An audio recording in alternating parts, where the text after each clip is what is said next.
Bonjour, bienvenue sur la chaîne de Psychoplume. Aujourd'hui, j'aimerais parler d'un sujet qui intéresse beaucoup ceux qui écrivent, et en particulier ceux qui écrivent un journal. Donc il y a beaucoup de personnes aujourd'hui qui écrivent ce qu'on appelle un journal intime et qu'on peut nommer autrement, que parfois on appelle le journaling comme activité, ou écrire les 3 pages du matin. Enfin voilà, la question du journal intime, c'est-à-dire écrire sur soi de façon régulière ce qui nous passe par la tête, ce qu'on a envie d'écrire là, maintenant.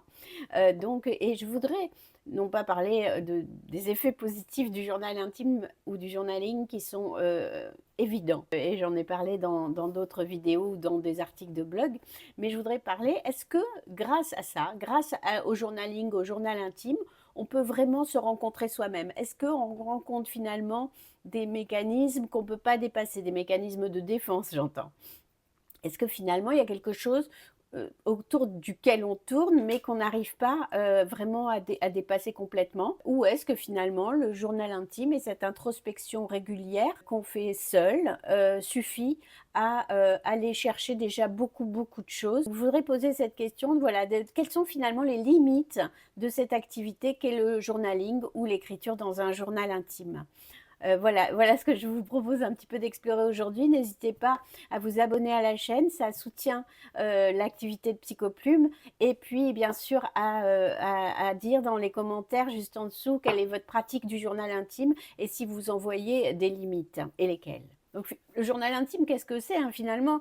On peut avoir commencé très tôt, parfois pendant l'enfance, où on peut nous offrir un joli journal intime avec une petite clé, parce que ça vient bien dire que c'est secret, que c'est un endroit que ceux qui sera juste pour nous, que personne n'ira le fouiller, alors ce qui n'est pas tout à fait vrai parfois pour certaines personnes dans le rapport aux parents et tout, mais en tout cas l'idée du journal intime, c'est vraiment ça, c'est un lieu d'intimité que personne ne va aller lire et qui est juste pour soi. Alors on peut alors, évidemment, quand on a 7 ans ou quand on a 15 ans ou quand on a 30 ou 50 ans, on ne va pas appréhender l'objet de la même manière. Mais finalement, qu'est-ce qu'on va y raconter? Quel que soit notre âge, on va raconter ce qui nous arrive, on va raconter ce qu'on ressent, on va raconter ce qu'on souhaite, quels sont nos manques, quels sont nos besoins, quels sont nos désirs. Enfin voilà, on va tourner quand même autour de tout ça. Le journal intime a déjà cette fonction première extrêmement importante qui est de pouvoir déposer quelque part quelque chose qui nous tient à cœur, qui est important pour nous. Donc c'est déjà une fonction, bien sûr, de déposer. Donc déposer, ça veut dire qu'à un moment donné, j'exprime quelque chose et je le dépose à l'extérieur de moi. Et l'écriture permet bien sûr d'ordonner, de prendre une petite distance avec ce qu'on vit. Et déjà, c'est déjà énorme de pouvoir déposer ce qu'on a en nous, démêler un peu parfois des fils qui sont un peu brouillés. Donc ça, c'est déjà une fonction première de cette activité-là, que de pouvoir déposer ce qu'on a, mettre un peu d'ordre, faire le tri, voir un peu ce qui se répète et ce qui finalement du coup semble important. Donc ça permet vraiment hein, déjà ça et c'est déjà énorme. Mais alors, est-ce qu'on peut accéder à la transformation, hein? C'est-à-dire que l'écriture thérapeutique, elle promet ça. C'est-à-dire que, à cause du mot thérapeutique, hein, donc la thérapie, sans doute, si on fait une thérapie qui est efficace, on n'entre pas en thérapie comme on en sort. Et donc, si on pratique l'écriture thérapeutique, on peut en attendre de changer. Et donc, est-ce que le journal intime, est-ce que cette pratique de déposer des choses peut suffire à changer? Donc ça, c'est vraiment une question que je vous pose et je serais ravie de lire vos réponses dans les commentaires. Donc, est-ce que finalement, ça peut permettre cette transformation? Alors, il me semble que parfois, le journal intime va devenir une espèce de chambre d'écho, hein, c'est-à-dire qu'on va écrire sur soi tout ce qu'on sait déjà. Et donc, finalement, on va se rendre compte qu'il y a des choses qui se répètent, on répète les mêmes choses. Et donc, en ça, c'est là que peut faire se poser la question, mais est-ce que j'aurais pas besoin de quelque chose d'un peu différent pour pouvoir dépasser ça, dépasser cette répétition de cette chose que je répète et que je réécris dans mon journal et qui insiste. Et donc, voilà, est-ce que le journal peut permettre cette transformation? Si on dit je n'y arrive pas, je n'arrive pas à avancer, je me sens jugée, je suis en colère, je me sens seule, etc. Donc si on écrit tout ça dans son journal, qu'est-ce qu'on en fait ensuite? Du coup, c'est important de pouvoir les déposer, c'est important de regarder ça en face. Après, voilà, la limite, c'est peut-être que je me retrouve avec ces phrases qui se répètent et dont je ne peux rien faire. Alors cette répétition, elle est importante et elle est intéressante parce qu'elle vient dire, il y a quelque chose qui insiste, hein, et quand on répète quelque chose, c'est que ça n'a pas été entendu à un moment donné. Sauf que là, c'est entendu par nous-mêmes, puisqu'on le dit dans le journal. Est-ce qu'il y a quelque chose d'autre à en entendre? Ou alors peut-être, est-ce que nous avons besoin que quelqu'un d'autre que nous entende cette chose-là, hein? Donc après ça dépend de quoi on parle, hein, bien sûr, mais en tout cas, il y a quelque chose qui insiste. Alors sortons de la question: «J'ai besoin d'être entendu par l'autre» parce que, finalement, on a peut-être déjà essayé 1000 fois de dire à quelqu'un, par exemple, si je prends «Je me sens seule», de dire, «Tu m'appelles jamais, ce que tu m'offres dans le lien, ça me satisfait pas». Bon, peut-être on a dit les choses, mais finalement, il y a pas de retour, il y a pas de changement chez l'autre. Après, le journal, c'est un travail sur soi aussi et donc c'est-à-dire comment je fais avec mon sentiment de solitude? Comment je fais? Pu Sans changer l'autre. Vraiment moi, qu'est-ce qu'il y a derrière? Quelle est cette souffrance qui émerge sur cette thématique-là? Et est-ce qu'il ne faut pas un autre outil que le journal pour explorer cette question, par exemple, du sentiment de solitude? Que finalement, dans le journal, on écrit sa vie, parce que si j'écris, tous les jours ou 3 fois par semaine ou finalement, si je lisais mon journal, je vais lire tout ce qui m'est arrivé, hein, finalement. Donc on écrit sa vie, mais voilà, dans cette vie, qu'est-ce qui insiste? Qu'est-ce que j'ai à en entendre de tout ce que j'écris là? C'est toujours intéressant de voir un peu la forme dans laquelle les choses émergent, hein, la façon dont on a de dire la façon qu'on a de dire les choses, hein. Donc c'est intéressant aussi dans la lecture de notre journal de voir si finalement, oui, il y a un sujet qui insiste, par exemple le sentiment de solitude, mais comment j'en parlais il y a 2 ans, par exemple, et comment j'en parle aujourd'hui? Est-ce que ça n'a pas un peu changé dans la forme? Et qu'est-ce qui a changé et qu'est-ce que ça vient dire? Dans un journal intime, est-ce qu'on écrit à soi-même? Est-ce qu'on écrit finalement à d'autres? Est-ce qu'on écrit de façon encore à être entendu? Est-ce qu'il y a une adresse dans le journal intime? C'est intéressant de se poser la question. Hein, on peut dire, quand on écrit un journal et surtout quand on est adolescent, on peut écrire «Cher journal» par exemple. C'est qui le journal? Hein? Donc, est-ce que c'est moi-même? Est-ce que, quelque part, j'ai dans ma tête l'idée quand même d'une personne à qui j'aimerais que cette personne entende finalement tout ce qui est là, dans ce journal? C'est des questions qui sont intéressantes, je pense, à se poser, la question de l'adresse quand on écrit. Hein, donc, et effectivement, quand on sort de l'écriture du journal, par exemple au club Psychoplume où les gens écrivent, des textes et je les reçois, évidemment que l'adresse elle est là et que c'est pas pareil. Par exemple au club Psychoplume où il y a donc des consignes d'écriture, il y a des gens qui, m'envoient pas les textes. Ils disent: «OK, j'ai écrit» et puis ils m'envoient pas le texte.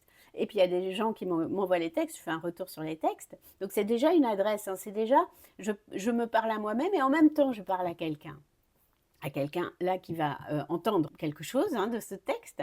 Mais parfois, en dehors de ça, d'un thérapeute qui entend et qui lit vos textes, en écriture thérapeutique, ça peut être intérieurement, quand j'écris mon journal, en fait, j'ai l'idée que ma mère est là et qu'elle pourrait lire et qu'elle pourrait enfin me comprendre, par exemple. Donc, et parfois c'est très inconscient, mais donc c'est intéressant de se poser la question, voilà, ce journal, finalement, je l'écris pour moi-même seulement ou je l'écris aussi à quelques adresses autres. Et puis parfois, on n'écrit pas à quelqu'un, mais on écrit un peu sous le regard de quelqu'un, sous le regard d'un parent, sous le regard d'un professeur qui nous a dit, par exemple, des choses sur notre écriture. Donc, est-ce que j'écris aussi sous le regard? Est-ce que j'ai intériorisé tellement, par exemple, des instances de jugement que finalement, je suis déjà en train de m'auto-juger?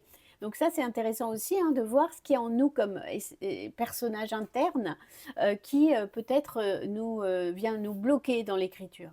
Alors en écriture thérapeutique, souvent et toujours, il y a des consignes d'écriture. Des consignes d'écriture. Et qu'est-ce que ça peut ouvrir une consigne d'écriture? Une consigne d'écriture, c'est une contrainte. Hein, c'est utilisé dans tous les ateliers, qu'ils soient des ateliers d'écriture créative ou thérapeutique. C'est-à-dire qu'on vous dit, voilà, vous allez écrire sur ça de cette façon-là.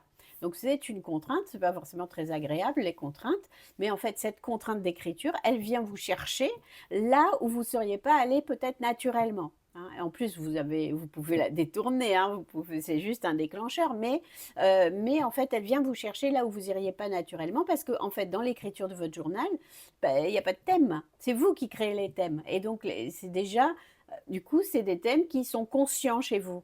Vous avez conscience que c'est de ça dont vous voulez écrire. Mais quand une consigne d'écriture vient vous chercher à un endroit qui est encore très défendu, plus défendu, et ben c'est là que des choses plus inconscientes aussi peuvent émerger. Hein. Donc ça, la consigne d'écriture, c'est intéressant, et c'est intéressant aussi de voir, ben finalement comment je la forme aussi, la forme de mon texte, la forme. Est-ce que j'ai tendance à aller vers une parole poétique? Est-ce que j'ai tendance à aller plutôt vers les émotions, la sensorialité? Enfin, comment je les attrape, les consignes? Et finalement aussi, que, voilà, qu'est-ce que je vois au-delà du texte, au-delà du contenu, du fond du texte, toujours questionner la forme. Hein. Comment je me saisis d'une consigne et comment finalement mes émotions émergent, sous quelle forme. Si j'ai de la colère, elle apparaît sous quelle forme en fait dans le texte, ou de la tristesse.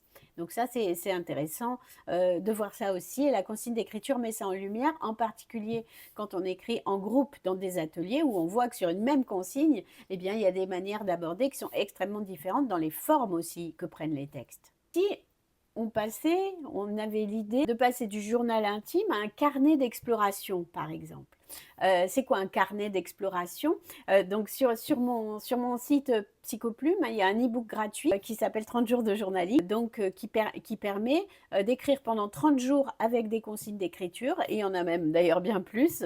Il y a des propositions aussi sur voilà, d'autres choses, mais vous avez 30 jours. Ça, c'est un carnet d'exploration, c'est-à-dire qu'il y a des thèmes qui sont choisis par un thérapeute pour vous faire explorer des sujets. Hein, et donc, j'ai choisi d'écrire un livre là-dessus, hein, qui s'appelle 365 jours d'écriture, qui sort le 26 mai, et où il y a 365 consignes d'écriture, 12 mois de l'année, avec 12 thèmes, et 4 sous-thèmes par mois, et pour que tous les jours d'une année, ou presque tous les jours, au rythme que vous voudrez, vous pouvez explorer petit à petit beaucoup de domaines différents, et donc ça va vous amener vers quelque chose d'assez complet. Hein. Donc ça j'appellerais plutôt ça un carnet d'exploration, c'est-à-dire qu'on va explorer à partir de consignes d'écriture qui sont donc pensées pour l'introspection.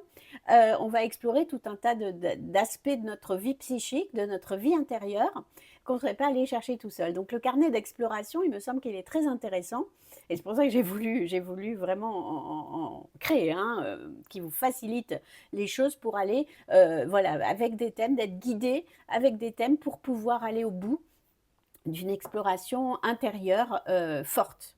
Et qui vous permet, voilà, de dépasser parfois cette répétition finalement pour aller attraper les choses par un côté, puis un autre côté, puis un autre côté. C'est aussi ce que je fais au Club Psychoplume, hein, c'est le même concept, disons, c'est-à-dire vraiment avec des consignes quotidiennes et des thèmes récurrents, des thèmes pensés et progressifs, de pouvoir aller comme ça vers l'exploration de soi, arriver bien sûr à nous exprimer, arriver à mieux nous connaître, et arriver surtout à changer, à élaborer quelque chose, à symboliser, à comprendre ce qui nous agite encore sur le plan inconscient, pour pouvoir bouger un peu les lignes. Voilà un petit peu ce que j'appellerais un carnet d'exploration.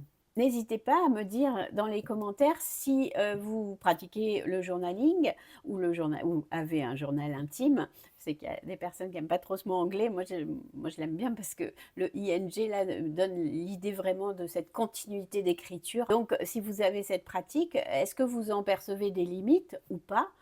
Est-ce que vous aimez écrire avec des consignes d'écriture, ou finalement vous trouvez que ça vous embête et c'est pas votre truc? Ouais, je serais ravie de vous entendre sur toutes ces questions. Jusqu'où on peut aller finalement avec l'écriture d'un journal, et est-ce que c'est suffisant pour aller vers ce que vous souhaitez en termes d'introspection? Voilà, je vous retrouve très bientôt dans une nouvelle vidéo. À bientôt.